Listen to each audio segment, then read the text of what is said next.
आपका स्वागत है मेरे YouTube चैनल परिवर्तन बाय आनंद सर पर।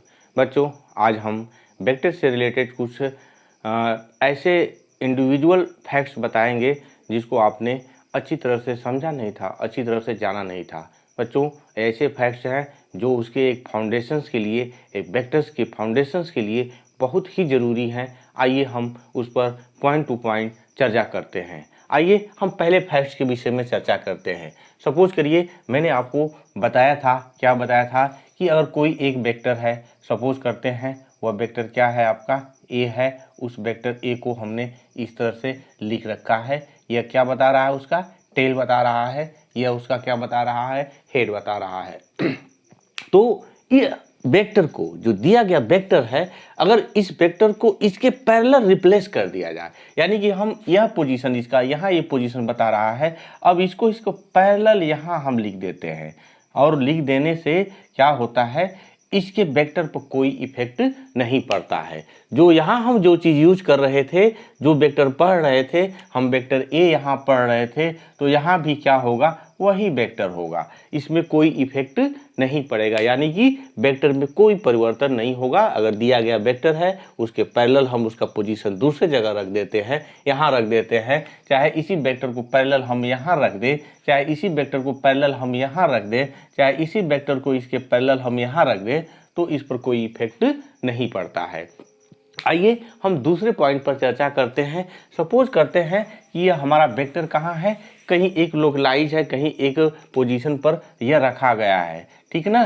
तो अब इसके ओरिएंटेशन से मतलब है कि अगर इस वेक्टर को हम इस पॉइंट के रिस्पेक्ट में, हम मान लेते हैं यह टेल है, यह क्या है, हेड है, इसके रिस्पेक्ट में अगर हम एक चक्कर घुमा देते हैं, इसको एक चक्कर घुमाने का मतलब क्या है, यहाँ से हम इसको घुमाते हुए अगेन हम फिर कहाँ ला दें, इसी पॉइंट पर ला दें, ठीक है ना। यानी कि कितना, वह 2 पाई, इधर उसको हम लोग कितना कहते हैं, 360 डिग्री कहते हैं। इतने पॉइंट पर हम इसको ओरिएंट कर दे, इसको घुमा दे, फिर इसके इनिशियल पोजीशन पर इसको हम लोग ले आए, तब भी इस वेक्टर पे कोई इफेक्ट नहीं पड़ता है। जो पहले वाला वेक्टर था वही वेक्टर वो अभी भी रहेगा।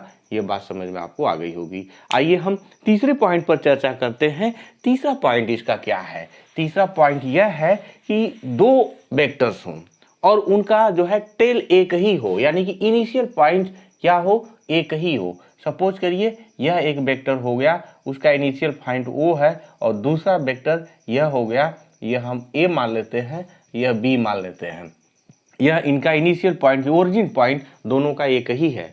तो इनके बीच में जो इंक्लिनेशंस होता है, इनके बीच में जो यह झुकाव होता है, इसको क्या कहते हैं, इन दो वेक्टरों के बीच का एंगल कहते हैं। इन दो जो वेक्टर है, इनकी ये बीच का क्या है, एंगल है। यह कहाँ कहाँ किसके किसके बीच में हो सकता है, यह 0 से ले करके आइदर ग्रेटर देन और लेस देन किसके, पाई के बीच में होगा।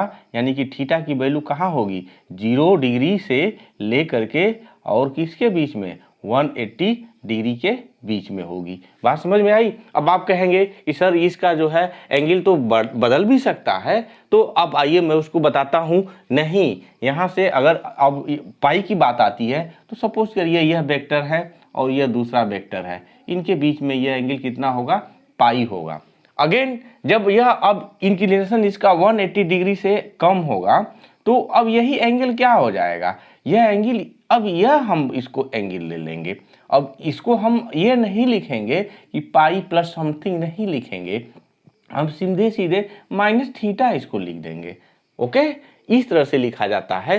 तो आखिर में यह जो इंक्लिनेशंस होता है, यह हम किसके बीच में लेते हैं, ये इसी बीच में लेते हैं, इसी तरह से लेते हैं, न कि जो है हम पाई प्लस थीटा चाहे पाई माइनस थीटा के रूप में लेते हैं, ठीक है ना। ये इसकी तीसरी चीज़ रही, ये तीसरा फैक्ट इसका रहा है। अब आइए थोड़ा सा हम लोग और आगे बढ़ते हैं। आगे बढ़ने का मेरा क्या मतलब है, हम चौथे फैक्ट के विषय में जानना चाहते हैं, और बहुत ही इम्पॉर्टेंट है। चौथा फैक्ट क्या है कि दो वेक्टर कब इक्वल वेक्टर होते हैं, जब दो वेक्टर कैसे इक्वल होंगे, आइए उस पर हम लोग चर्चा करते हैं। इक्वल वेक्टर होने की कंडीशंस क्या है, यानी कि इसको हम लोग क्या कहते हैं, समान सदिश कहते हैं, ठीक है ना। तो समान सदिश क्या होता है, दो वेक्टर समान कब कहे जाएंगे। सपोज करिए यह एक वेक्टर ए है और दूसरा वेक्टर यह क्या है, बी है। दोनों की डायरेक्शन, पहला चीज क्या है, डायरेक्शन उनकी सेम होनी चाहिए, डायरेक्शन सेम होगी। और दूसरा चीज क्या होना चाहिए, उनका मैग्नीट्यूड भी क्या होना चाहिए, सेम होना चाहिए, यानी कि दिशा और क्या, मापांक। मापांक के विषय में मैं फिर से चर्चा कर देना चाहता हूं।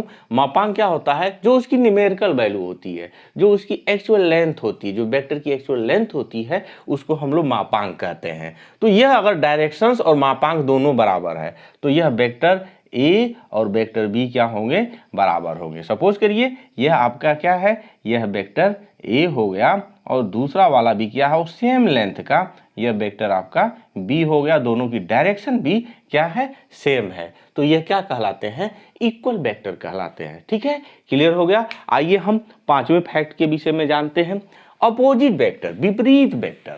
ठीक है ना, अपोजिट वेक्टर क्या होता है, अपोजिट वेक्टर में इसमें एक बड़ी बड़ी समानता है, मैग्नीट्यूड दोनों का सेम होता है।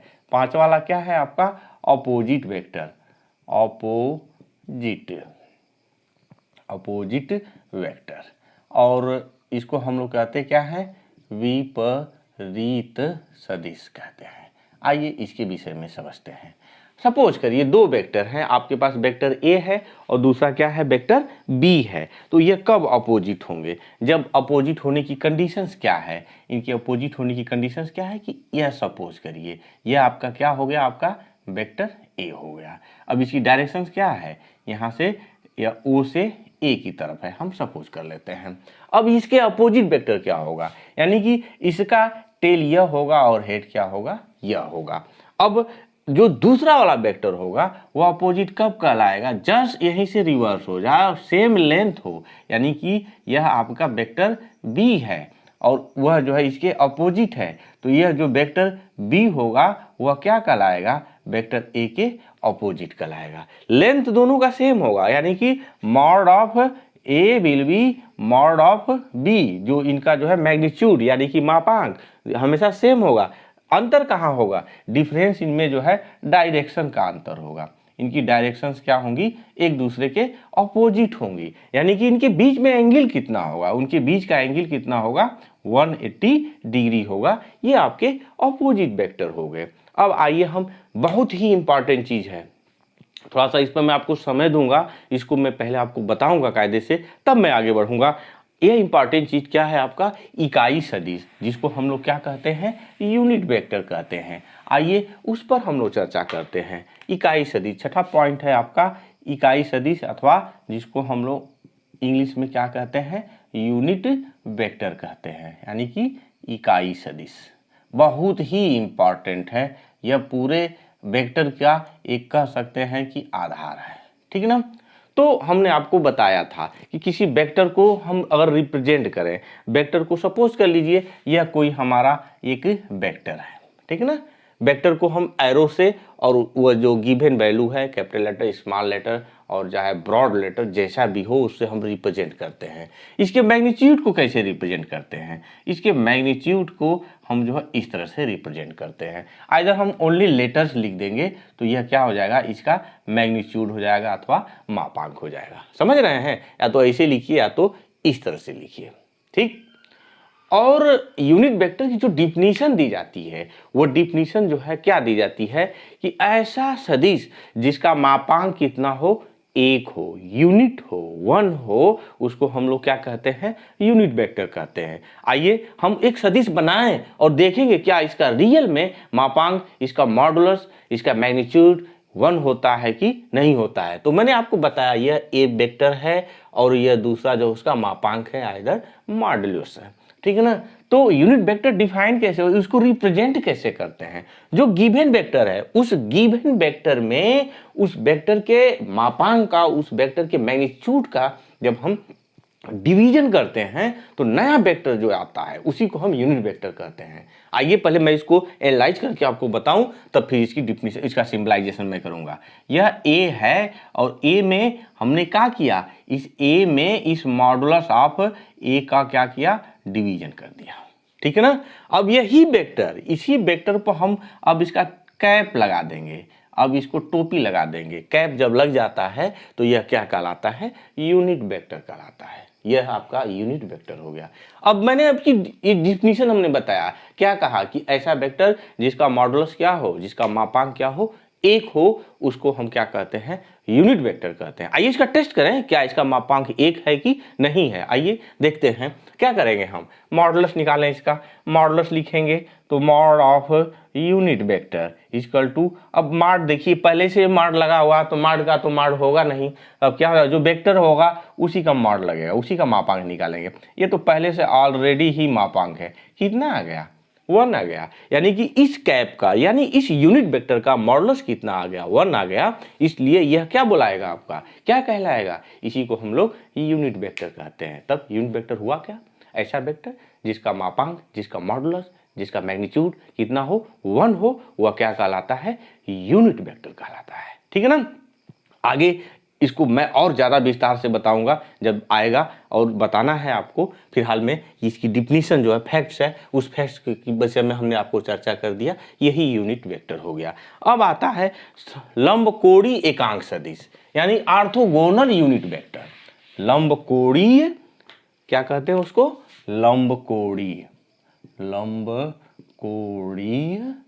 इकाई सदिश, इकाई सदिश, इंग्लिश में इसको कहते हैं ऑर्थोगोनल, ऑर्थोगोनल यूनिट वेक्टर। ठीक है ना। काफ़ी ब्रॉड है, इसका भी बहुत व्यापक क्षेत्र है, उतना दूर मैं आपको नहीं ले जाऊंगा, केवल उसके फैक्ट्स बताऊंगा। जो हमारे एक्सिस हैं, जो हमारे कोऑर्डिनेट सिस्टम की एक्सिस है, आप तो अब तक जो है लोअर क्लासेज में आपने क्या पढ़ा था, एक्स एक्सिस और वाई एक्सिस ही पढ़ा था। अब आपको जेड एक्सिस मिलेगा, और हायर क्लासेज में जाएंगे और एक्सिस बढ़ती चली जाएंगी। लेकिन जो फैक्ट्स है वह फैक्ट्स तीनों एक्सिस के लिए ही हम चर्चा करना चाहते हैं। सपोज करिए यह तीनों एक्सिस है, तीनों एक्सिस क्या होती हैं, ऑर्थोगोनल्स होती हैं, यानी कि ईच अदर टू परपेंडिकुलर होती हैं। यह एक्स एक्सिस है, यह वाई एक्सिस है, और यह आपका जेड एक्सिस है। यह भी 90 डिग्री होगा, और यह भी 90 डिग्री होगा, और यह भी 90 डिग्री होता है। इसीलिए इसको हम लोग क्या कहते हैं, ऑर्थोगोनल वेक्टर्स कहते हैं। जो हमारी कमरे की कोने की दीवार होती हैं, उसकी जो लाइन इंटरसेक्शंस वाली होती हैं, उसको हम ऑर्थोगोनल्स कह सकते हैं, कह सकते हैं का 100% वही चीज़ होता है। ठीक है ना। तो ये ऑर्थोगोनल वेक्टर हैं। अब इसी के डायरेक्शंस में, यस के डायरेक्शंस में हम यूनिट कैप क्या लिखते हैं, आई लिखते हैं, और यह यूनिट कैप क्या लिखते हैं, जे लिखते हैं, यह यूनिट कैप जो होता है के लिखते हैं। यानी कि ये तीन वेक्टर्स आई, जे और के, तीनों वेक्टर्स क्या कहलाते हैं, आपके जो है ऑर्थोगोनल। इनका मॉडुलस जब निकालिएगा, यह निकालिएगा और जो है के निकालिएगा, तो कितना आएगा, 1 आएगा। यानी कि ये तीनों आई, जे, के, ये क्या है, आपके यूनिट वेक्टर होंगे। एक चीज मैंने आपको थोड़ा सा बताया नहीं, जो यूनिट वेक्टर होता है उसका यूज कहाँ होता है। यूनिट वेक्टर का मतलब ईश्वर है, ईश्वर का मतलब गॉड है। आप उसको कहीं से किसी से जोड़ सकते हैं, और कहीं किसी का कोई नहीं है, कोई सपोर्ट करने वाला नहीं है, तो यूनिट वेक्टर उसको मिल करके उसको सपोर्ट कर देता है, और उसको भी कुछ वैल्यू दे देता है। इसीलिए ऊपर वाला सबसे महान है, वही वैल्यू मैं आपको यूनिट वेक्टर को दे रहा हूँ। क्या मैं बताया था, आइए इसका एक फैक्ट्स, 7वां फैक्ट्स ये भी हो सकता है कि यूनिट वेक्टर का हम यूज कैसे करते हैं, इसका मतलब क्या होता है। सपोज करिए यह है, यही कोई कहीं पड़ा हुआ है, अब इसकी लेंथ दी गई है, मान लेते हैं 5 सेंटीमीटर दी गई है, और सपोज करिए इलांग किधर है, इलांग अगर हम एक्सिस का नोटेशंस करें, इस तरह से यह करें। अब एक्सिस मत जाइए, हम किसी वेक्टर और को ले लेते हैं। यह वेक्टर है, इसका पूरा लोकलाइजेशन दिया हुआ है, इसी के पैरेलल है, लेकिन हमको पता नहीं है कि यह वेक्टर कितना होगा, लेकिन इसका मापांक, इसका मॉडुलस कितना दे दिया है, 5 दे दिया है। ये चीज है कि यह दोनों एक दूसरे के पैरेलल हैं। अब यह वेक्टर क्या दे दिया है, यह यूनिट कैप ए दिया हुआ है। अब पूछ रहा है कि यह वेक्टर क्या होगा, ठीक ना। यह वेक्टर का, अब इसको वेक्टर फॉर्म में जब लाना होगा, तो यह इसके पैरेलल है, तो क्या करेंगे, 5 का जो है हम ए कैप में गुणा कर देंगे। अब ये नया वेक्टर हो जाएगा, b = 5 ए कैप हो जाएगा। यानी कि अगर किसी भी कोई वेक्टर दिया हो, उसका यूनिट वेक्टर मालूम, मान लेते हैं हम इसका आई दिया हुआ है, और इसकी लेंथ दे दिया, यहाँ से मान लेते हैं, और यहाँ तक दे दिया 7 सेंटीमीटर दे दिया।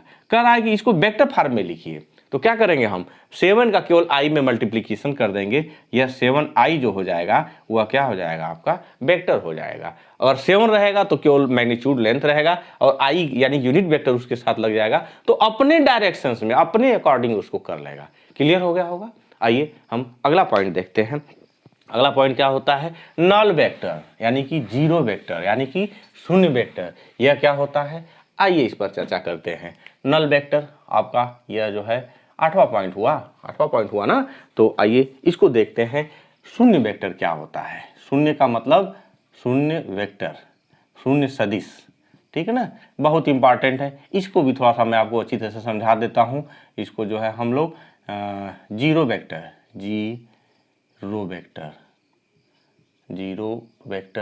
आइदर नल वेक्टर भी हम लोग कहते हैं, ठीक है ना। तो यह क्या करता है, आइए इसको हम लोग देखते हैं।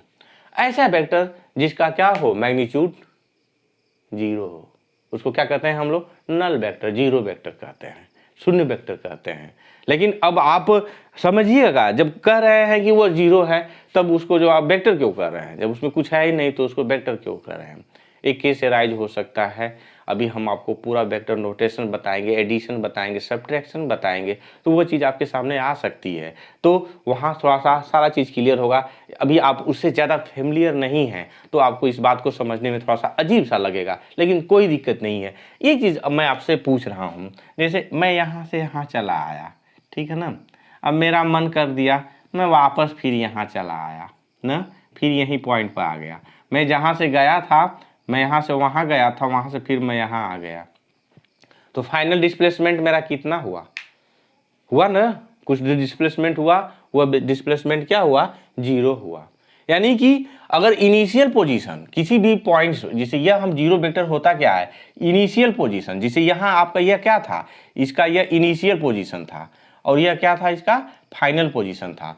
इनिशियल पोजीशन और फाइनल पोजीशन दोनों कोइंसाइड कर जाएं, दोनों संपाती हो जाए, एक ही बिंदु पर हूं, तब वहां क्या प्रेजेंट होता है, आपका जीरो वेक्टर प्रेजेंट होता है। क्लियर हुआ। यानी कि उसको हम फाइनली लिखेंगे जीरो वेक्टर, ऐसा नहीं है कि वह क्या है, वह कोई वेक्टर नहीं है। जैसे सपोज करिए यह आपका क्या है, यह मैं एक वेक्टर लिख दिया, ए बी वेक्टर लिख दिया, दूसरा क्या लिख दिया, यह मैंने बी ए वेक्टर लिख दिया, ठीक है ना। अब इसको अगर ए बी वेक्टर में हम चेंज करेंगे, इसका अपोजिट में लिखने के लिए बताया था कि यह ए बी है, तो इसका अपोजिट कितना हो जाएगा, यह जो है बी ए का अपोजिट वेक्टर कितना होगा, वह माइनस ऑफ ए बी हो जाएगा। तो इसमें जब रखिएगा तो क्या मिलेगा आपको, यह ए बी मिला या माइनस ए बी मिल गया, और देख रहे हैं initial to final, final to initial, यानी कि क्या आया इसमें आपका जो है एक चीज जो है ए बी से ए बी क्या हो जाएगा, कैंसिल हो जाएगा। तो ये नहीं कहेंगे कि ये जीरो, नहीं, ये जीरो वेक्टर है। तो सौ की सीधे एक बात, जब इनिशियल और फाइनल पॉइंट एक दूसरे पर कोइंसाइड कर जाते हैं तो जो वेक्टर बनता है उसी को हम लोग क्या कहते हैं, यूनिट वेक्टर कहते हैं। ऐसा यूनिट वेक्टर जिसका मैग्नीट्यूड क्या हो, 0 हो, यह एन कैप है, यह क्या है, एक यूनिट वेक्टर है, उसमें हम 0 का मल्टीप्लिकेशन कर देंगे तो जो वेक्टर बनता है वही क्या हो जाता है, आपका जीरो वेक्टर हो जाता है। क्लियर हो गया। अब आगे बढ़ते हैं। आइए हम समरैखिक कुछ ऐसे वेक्टर्स हैं उनको भी जानना जरूरी है, क्योंकि इनकी आवश्यकता हमको आगे पढ़ने वाली है। जब भी हम वेक्टर पढ़ेंगे तो इनकी आवश्यकता पड़ेगी। समरैखिक वेक्टर, आपका ये 9वां पॉइंट है, समरैखिक, समरैखिक वेक्टर सदिश। ठीक, यह क्या होता है, ऐसे वेक्टर्स, ठीक है ना, जिसको हम कोलिनियर कहते हैं, यानी कि उनकी लाइन ऑफ एक्शन क्या हो, एक ही हो, एक ही रेखा में हो। जैसे यहाँ समझ लीजिए यह एक वेक्टर ए हो गया और दूसरा वेक्टर क्या हो गया, यह हो गया, यह दूसरा वेक्टर हो गया। अब दोनों क्या है, एक ही डायरेक्शंस में है। अब ये सपोज कर लिए यह एक वेक्टर यह हो गया और दूसरा वेक्टर क्या हो गया, यह हो गया। तो ऐसे वेक्टर्स जिनके बीच में क्या हो, 0 डिग्री हो, आइदर जो है 180 डिग्री हो, उसको हम समरेखी वेक्टर अथवा कोलिनियर वेक्टर कहते हैं। क्या कहते हैं, कोलिनियर वेक्टर कहते हैं। क्लियर हुआ। कोलिनियर वेक्टर का मतलब क्या है, ऐसे दो या दो से अधिक वेक्टर्स जिनके बीच में एंगल क्या है, आइदर 0 है, आइदर जो है 180 डिग्री है, तो वो वेक्टर्स क्या कहलाते हैं, कोलिनियर वेक्टर कहलाते हैं। आइए अगले फैक्ट्स के विषय में आपको मैं बताता हूँ। वो 10वां फैक्ट्स क्या है, उसको जो है हम कोप्लेनर उसको क्या कहते हैं, 10वां को हम लोग कोप्लेनर, समतली वेक्टर, समतलीय सदिश। अंग्रेजी में इसको हम लोग कहते हैं कोप्लेनर वेक्टर। यह क्या होता है कोप्लेनर वेक्टर? कोप्लेनर ऐसे होते जो कि एक ही तल में हो। यहाँ तल की बात क्या कहने का मतलब है, मैं इस व्हाइट बोर्ड को ले लेता हूँ, ठीक है ना, और इस व्हाइट बोर्ड को ले लेता हूँ, और यह क्या हो गया, ये एक्स एक्सिस हो गया इसका, और इधर वाला क्या हो गया, वाई एक्सिस हो गया। यानी किसी प्लेन में कोई वेक्टर, कई थे वेक्टर हो, यह एक वेक्टर हो गया, यह वेक्टर हो गया, यह वेक्टर हो गया, यह वेक्टर हो गया, यह वेक्टर हो गया। ये सारे वेक्टर कहाँ हैं, एक ही प्लेन में हों, एक ही प्लेन में होते हैं, तो उसको हम लोग क्या कहते हैं, कोप्लेनर वेक्टर्स कहते हैं, ठीक है ना। और एक और आता है को इनिशियल वेक्टर। आपका 11वां पॉइंट है को इनिशियल वेक्टर क्या होता है, उसको हम लोग देखते हैं।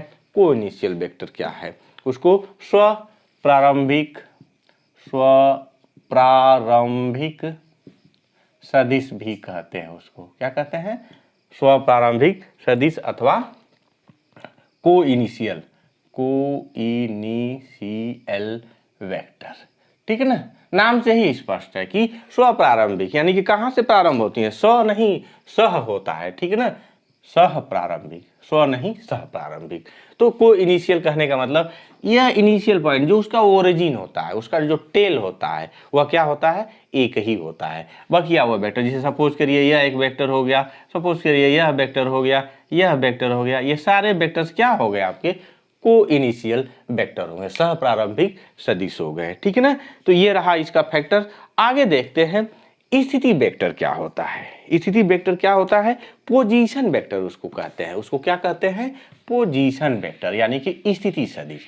तो स्थिति सदिश फ्रेम ऑफ रेफरेंस की जरूरत पड़ेगी, और उसको मैं बाद में बताऊंगा कि फ्रेम ऑफ रेफरेंस क्या होता है। स्थिति सदिश देख लीजिए, वह है आपका स्थिति सदिश। यह क्या होता है, इसको देखते हैं, जिसको हम लोग अंग्रेजी में पोजीशन वेक्टर कहते हैं, ठीक है ना।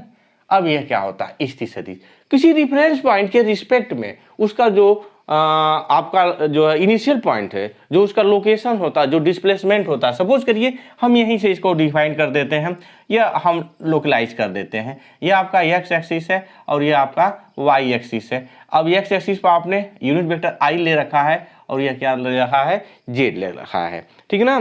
तो हमको स्थिति सदिश लिखना है इसको। अब तीसरा वेक्टर भी मैं यहाँ लेकर समझा दूं, तीसरा वेक्टर अभी आगे बाद में बताना, लेकिन मैं यही समझा देता हूँ आपको। तो लोकलाइज करने का मतलब क्या है, पोजीशन वेक्टर क्या है। जैसे यही सपोज कर लीजिए यह एक्स है, वाई है और जेड है, तो इसको हम कैसे रिप्रेजेंट करें, इसको along X axis, Y axis और जेड एक्सिस, जो इनका रिप्रेजेंटेशन होता है, जो पोजीशन बताता है, यानी इनिशियल पोजीशन हो गया या इसका फाइनल पोजीशन हो गया। सिंस ये 3D केस है, थोड़ा सा आपके लिए कॉम्प्लिकेटेड होगा, तो मैं बाद में इसका एक्सप्लेनेशन बहुत बेहद स्तर पर हमको करना है। मैं जनरली इसको बता देता हूँ, इसके रिस्पेक्ट में यह जो इसका पोजीशन होता है, इसको अगर हम वेक्टर आर से डिनोट करें, तब हमारा वेक्टर आर क्या होता है, वह एक्स आई और वाई जे और कितना जेड के होता है। यही वेक्टर क्या कहलाता है, यानी कि कंपोनेंट जो दिया गया हो उसका जो है कोऑर्डिनेट सिस्टम का, जो कार्टेशियन प्रोडक्ट का, वह जो है कोऑर्डिनेट सिस्टम का पॉइंट दिया गया हो, और उसको हम वेक्टर फॉर्म में लिखें, तो वही क्या होता है, उसका यूनिट वेक्टर होता है। यूनिट वेक्टर नहीं, पोजीशन वेक्टर होता है, स्थिति सदिश होता है। अब इसका हमको यूनिट वेक्टर निकालना है, तो इसके मॉडुलस का हम इसमें भाग देते हैं। अब फिलहाल में मैंने आपको मॉडुलस बताया नहीं है डिटेल में, आगे आएगा मैं बताऊंगा। इसका मॉडुलस क्या हो जाएगा, मॉडुलस को लिखेंगे आर कै इसका जो है, तो X square plus Y square plus Z square. कैसे आएगा इसको मैं बाद में बताऊंगा। तो इसका यूनिट वेक्टर लिखना होगा, तो हम क्या करेंगे, इस आर में जो है इसके मॉडुलस का भाग कर देंगे, यही आपका आर यूनिट वेक्टर हो गया। तो ये रहा आपका स्थिति सदिश रहा। आगे आप चलते हैं। तीसरे एक चीज़ बहुत इंपॉर्टेंट है, कभी कभी हमारे दिमाग में कन्फ्यूजन रहता है कि क्या जो हमारे दो या दो से अधिक वेक्टर हैं वो आपस में इक्वल हैं। तो एक चीज़ मैं बताना भूल गया था आपको, ये बहुत इंपॉर्टेंट फैक्टर है, उससे पहले मैं आपको बता देना चाहता हूँ। ये 12वां नंबर का है, जो हमारा जीरो वेक्टर है, जो जीरो वेक्टर है, जीरो वेक्टर का हम डायरेक्शन फिक्स नहीं होता है, ठीक ना। जो जीरो वेक्टर है उसका हम डायरेक्शन इसका फिक्स नहीं होता है, इसका डायरेक्शन फिक्स नहीं होता, नॉट फिक्स, इसका डायरेक्शन नॉट फिक्स्ड होता है। यानी कि हम निर्धारित नहीं कर सकते हैं कि जीरो वेक्टर का डायरेक्शन किस डायरेक्शन में है, ठीक है ना। हम अगर इनिशियल फाइनल पोजीशन मालूम रहेगा कि किधर गया है, किधर से किधर आया है, तब तो बता पाएंगे। लेकिन ऑलरेडी अगर जीरो वेक्टर लिखा हुआ है तो यहाँ क्लियर नहीं है कि उसका डायरेक्शन क्या होगी, यानी कि किधरों भी इसकी डायरेक्शन हो सकती है, वह फिक्स नहीं किया जा सकता है, ठीक है ना। आगे देखते हैं, दो वेक्टर बराबर हैं, हाँ, तो उनके बराबर होने का मतलब जरूरी नहीं है कि उनका जो है क्या चीज़ है कि यह डिपेंड करता है कि वह ऋणात्मक भी हो सकता है, धनात्मक भी हो सकता है। जैसे अब सपोज करिए यह एक वेक्टर है, यह वेक्टर क्या है, मॉड ऑफ ए है, और दूसरा वेक्टर क्या है, यह जो है बी है। तो अब लगभग इनकी डायरेक्शन अब कर रहे हैं कि दोनों बराबर हैं, यह वेक्टर ए जो है वेक्टर बी के बराबर है। तो जरूरी नहीं है कि यह जो है धनात्मक ही हो, यह ऋणात्मक भी हो सकता है। तो यानी कि मॉड इसके जो इसका हम मॉडुलस मापांक लेते हैं वो चीज़ बराबर हो सकता है, उसका जो डायरेक्शन बराबर यहाँ हो भी सकता है और नहीं भी हो सकता है। यानी कि मापांक 100% है, मापांक जब निकालेंगे तो वह क्या होगा, आपस में बराबर होगा। अब आइए एक और फैक्ट जानना चाहते हैं, वह फैक्टर क्या होता, वह फैक्ट क्या है, उस फैक्ट को आपको मैं पहले बता देता हूँ। जैसे कोई भी हमारा वेक्टर हो, जो मापांक निकाला जाता है, जो मॉडुलस निकाला जाता है, वह मॉडुलस हमेशा क्या होता है, हमेशा जो है वह पॉजिटिव होता है। क्या होगा, हमेशा पॉजिटिव, जो मापांक उसका आता है हमेशा पॉजिटिव होता है, उसको निगेटिव कभी भी नहीं लिया जाता है। हमारा वेक्टर निगेटिव हो सकता है लेकिन उसका मॉडुलस जो है निगेटिव नहीं होता है। आइए हम आगे चलते हैं, फ्री वेक्टर क्या करता है। यानी कि फ्री वेक्टर ऐसा वेक्टर होता है जो वह क्या हो, बिल्कुल फ्री हो। फ्री होने का मतलब क्या हो, उसको समांतर उसके विस्थापित करने के बाद 13 नंबर है हमारा फ्री वेक्टर। फ्री वेक्टर क्या कर रहा है, जैसे यह वेक्टर है, ठीक है ना। अब इसके पैरेलल हम खिसका करके यहाँ रख दिए, यहाँ रख दिए, यहाँ रख दिए, यानी इनिशियल पोजीशन और उसका फाइनल पोजीशन बदल रहे हैं, बट क्या हो रहा है, वो पैरेलल ही रह रहा है। तो ऐसे वेक्टर्स क्या कहलाते हैं, फ्री वेक्टर कहलाते हैं, स्वतंत्र सदिश, किसी से इस पर कोई प्रभाव नहीं पड़ रहा है, इसीलिए इसको हम लोग क्या कहते हैं, फ्री वेक्टर कहते हैं। आइए लास्ट वेक्टर है जो है लोकलाइज वेक्टर। बहुत इंपॉर्टेंट है लोकलाइज। अभी मैं लोकेशन की मैं वहाँ बात कर रहा था। जो लोकलाइज वेक्टर होता है वह किसी फिक्स पॉइंट के जो है 14 पॉइंट क्या है आपका लोकलाइज्ड वेक्टर। यह क्या कहता है, यानी कि स्थिति निर्धारण वेक्टर, इसको अगर हिंदी में क्या कहते हैं, स्थानगत भी कहते हैं, इसको स्थानगत सदिश कहा जाता है, ठीक है ना। यह क्या होता है, अब किसी फ्रेम ऑफ रेफरेंस, एक फ्रेम जैसे मैं वहाँ बात कर रहा था, एक्स एक्सिस की मैं बात कर रहा था, और यह 0 हो गया, और यह आपका वाई एक्सिस हो गया और एक्स एक्सिस हो गया। इसके रिफरेंस में किसी पॉइंट का लोकेशन, सपोज करिए यह पॉइंट क्या है, एक्स और वाई है, तो यही चीज़ जो बताएगा। यानी कि इधर से अगर यूनिट वेक्टर इसका आई हो और इस डायरेक्शन में यूनिट वेक्टर जे हो, तो इसके पैरेलल यह जे हो जाएगा और यह इसके पैरेलल आई हो गया। तो यहाँ से एक्स है और वाई है, बेटर फॉर्म में लिखेंगे तो एक्स आई होगा, वाई क्या होगा, जे होगा। अब इसी पॉइंट पी को हम लोकलाइज करेंगे तो ओ के रिस्पेक्ट में, किसके रिस्पेक्ट में, ओ के रिस्पेक्ट में लोकलाइज करेंगे, उसका जो है स्थान दिखाएंगे, तो ओपी हो जाएगा, वह कितना हो जाएगा, एक्स आई और कितना हो जाएगा, वाई जे हो जाएगा, ठीक है ना। यही जो है इसका लोकलाइज वेक्टर कहलाता है। ओपी क्या है, इसका लोकेशन वेक्टर कह सकते हैं अथवा लोकलाइज वेक्टर कह सकते हैं। तो ये थे आपके वेक्टर्स के, आपके बेस पर, आपके लेवल के लिए, कम से कम इंटर स्तर पर जो है इतना काफ़ी है तो इसका फील्ड बहुत ब्रॉड है, ठीक है ना। एक्सप्लेनेशन किया जाए तो जल्दी ख़त्म होने वाला नहीं है, कम से कम मान के चलिए कि 10 घंटे का वीडियो बनेगा आपका जो है वेक्टर बताने के लिए, ठीक है ना। लेकिन आपके लेवल पर एक बेसिक नॉलेज इतना ही सही है, और आपको यह ज्ञान या नॉलेज आपको अच्छा लगा हो, प्लीज़ मेरे चैनल को सब्सक्राइब करिए तथा बेल आइकन जरूर दबाइएगा। धन्यवाद।